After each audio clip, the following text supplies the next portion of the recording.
ఉప ముఖ్యమంత్రి గారు ఎక్కే విమానం, దిగే విమానం, ఎక్కే ఫ్లైట్, దిగే ఫ్లైట్ అన్నీ ప్రత్యేక విమానాలు, ఫ్లైట్‌లేసుకొని ఎక్కడెక్కడో బిజీగా ఉంటే, మొత్తం మీద ఆయన శాఖ పరిధిలో ఉన్నటువంటి ఉద్యోగులు మాత్రం ఎక్కడికక్కడ లక్షల లక్షలు, కోట్ల కోట్లు పేదలకు దక్కాల్సింది మంచిగా మింగేస్తున్నారు అంటూ తాజాగా మొత్తం మీద ఒక కథనం రాసుకుంటూ వచ్చింది. యాక్చువల్‌గా ప్రజాశక్తిలో రాసుకుంటూ వచ్చారు.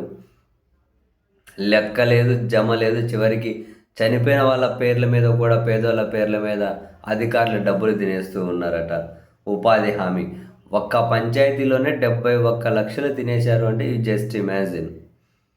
కూలీలు, నిరుపేదల కష్టార్జితానికి దక్కాల్సిన డబ్బులు కొంతమంది ఉద్యోగులు, వారి వెనకున్న నేతలు కలిసి దోచేసుకుంటున్నారట. దోపిడీకి లెక్క లేదు, జమ లేదంట. ఎంత వీలు పడితే అంత మేసేసే కార్యక్రమం ఉపాధి హామీ పథకంలో జరుగుతూ ఉండడం గమనార్హం. మన ఉప ముఖ్యమంత్రి గారే చూస్తూ ఉన్నారు ఈ మంత్రిత్వ శాఖ. ఈ అవినీతి భాగోతాలు సామాజిక తనిఖీల్లో వెలుగులోకి వచ్చాయి.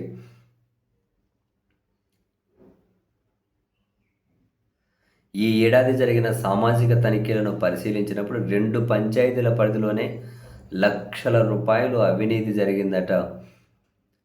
అంటే ఉమ్మడి అనంతపురం జిల్లా శెట్టూరు మండలం కనుకూరు, గుమ్మగుట్ట మండలం బోలెడులో ఈ 2 పంచాయతీల్లో జరిగిన సామాజిక తనిఖీల్లో అవినీతి గొప్పుమనిందట. 2024-25 ఆర్థిక సంవత్సరంలో ఈ గ్రామం పరిధిలో శెట్టూరు మండలం కునుకూరు గ్రామ పరిధిలో ఉపాధి హామీ పథకం పనులను తనిఖీ బృందం పరిశీలిస్తే మొత్తం 2.19 కోట్ల విలువైన పనులు ఈ ఏడాదిలో జరిగాయట. అందులో మొత్తం 305 పనులు జరిగినట్లున్నాయట. అయితే ఇందులో 40 పనులు మాత్రం ఎక్కడ జరిగాయో పని చేయించిన వారికి కూడా తెలియదట. పని చేసినట్లు మాత్రం ఎంబుక్లో రికార్డ్ చేశారట. ఎవ్వరు ఎక్కడ పని చేస్తున్నారన్న వివరాలు కూడా లేకుండానే ఎంబుక్ రికార్డ్ చేసి 71.5 లక్షల బిల్లు చేశారట. ఇక పని చేసినట్టు నాటే బోర్డు ఏర్పాటు చేసినట్టు చూపించి 2.5 లక్షలు కార్డు చేశారట. అటువంటి బోర్డు ఏది ఆ ప్రాంతంలో కనబడలేదట. ఇక మామిడి మొక్కలు ఇచ్చినవి తక్కువ, బిల్లులు చేసినవి ఎక్కువ అట. ఈ రకంగా ఒక్క పంచాయతీ పరిధిలోనే దాదాపు అటు ఇటు ₹1,00,00,000 హుష్కాకి అట. ఇక శెట్టూరు మండలం బేలోడులో అయితే ఇంకొన్ని చిత్రాలు ఉన్నాయట. చనిపోయిన వ్యక్తి ఉపాధి హామీ పనికొచ్చి ఆయనకు బిల్లులు ఇచ్చినట్టు రికార్డులో చూపించారట. కాసేంత బతికున్న వాళ్ళ పేర్ల మీద తినండి, ఆ పాపం చనిపోయిన వాళ్ళ పేర్ల మీద తినేస్తున్నారా?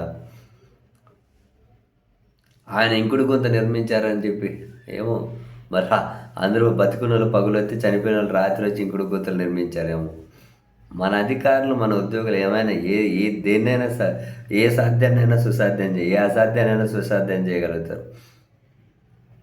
ఆ ఒక్క చనిపోయిన వ్యక్తి పేరు మీద 5 లక్షలు తినేసినారట.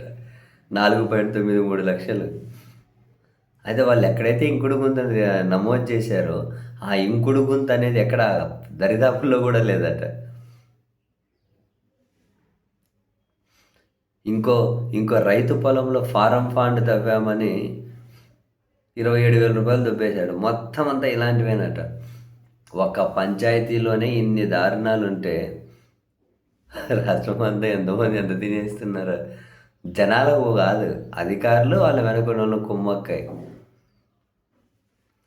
ఏ స్థాయిలో ఆ స్థాయిలో అండి విచ్చలవిడిగా తినేస్తున్నారు.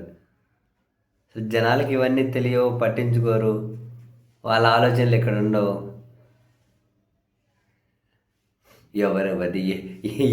ఎవరికి ఎక్కడ ఛాన్స్ దొరికితే, ఎవరికి ఎక్కడ స్పేస్ దొరికితే ఓం నమ శివాయ తీసుకోవడం, తినేయడం, మంచిగా ఎంజాయ్ చేయండి. ఎవరు పట్టించుకునేది ఉంది? ప్రత్యేక విమానాల్లో, హెలికాప్టర్లో పెద్ద పెద్ద ఇవన్నీ చూడాల్సిన మంత్రులు అనబడే వాళ్ళేమో ఎక్కే విమానం, దిగే విమానం అన్నీ స్పెషలే.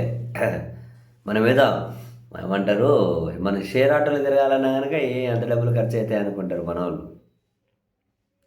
కానీ ఇలా షేర్ ఆటో కంటే చీప్ అయిపోయింది విమానాలు. మళ్ళీ జనం సొమ్మే కదా.